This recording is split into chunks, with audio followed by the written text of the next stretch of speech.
This is Crypto Update Chris with your latest crypto news update. If you enjoy staying on top of the latest in the crypto world, make sure to like and subscribe to stay informed. Now let's get into it. Today there's some fascinating movement in the geopolitical space involving cryptocurrency. It looks like Russia is making significant strides in integrating digital financial assets, including Bitcoin, into its foreign trade operations. This comes as the country continues to grapple with the effects of Western sanctions. The strategy appears to focus on leveraging crypto to bypass traditional financial systems, which have been heavily restricted.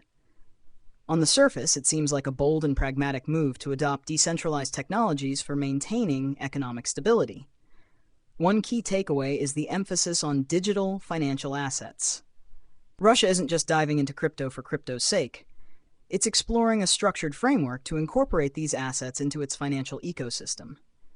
This means using crypto not just as a hedge or an investment, but as a functional tool for trade and economic activity. For countries under similar sanctions, this could serve as a test case for how decentralized technologies can offer an alternative to traditional systems dominated by global powers.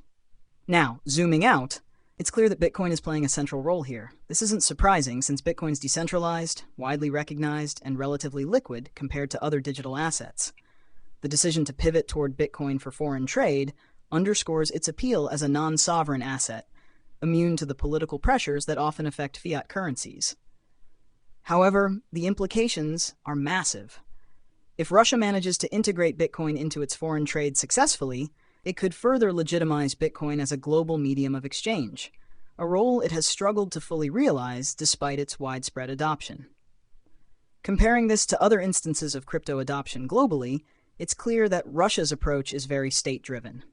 This contrasts with places like El Salvador, where the move to adopt Bitcoin as legal tender had a more grassroots appeal, focusing on individual financial empowerment. Russia's efforts, on the other hand, seem more focused on preserving macroeconomic functionality in the face of external pressures. One of the more controversial elements here is the potential for crypto to be used as a tool for bypassing sanctions. This raises complex ethical and political questions. On one hand, crypto was built on the principle of financial freedom, so its use in circumventing restrictions aligns with its core philosophy.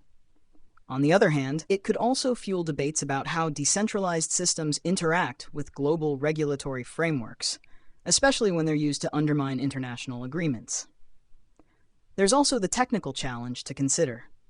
Scaling Bitcoin or other digital financial assets to handle the volume and complexity of international trade isn't a straightforward process. The infrastructure for such operations would need to be robust, secure, and scalable, all while ensuring compliance with whatever local regulations remain applicable. It's a tall order, but if successful, it could set a precedent for other nations considering similar moves. Looking ahead, this shift could have ripple effects across the crypto market. Increased state adoption of Bitcoin and other digital assets could drive up demand and potentially stabilize their value over time. However, it also puts these assets under a global microscope, with increased scrutiny from regulators and traditional financial institutions who might see these developments as a threat. To sum up, this is a fascinating case of crypto's role in geopolitics, showcasing how decentralized technologies are being reimagined not just as tools of personal empowerment, but as instruments of statecraft.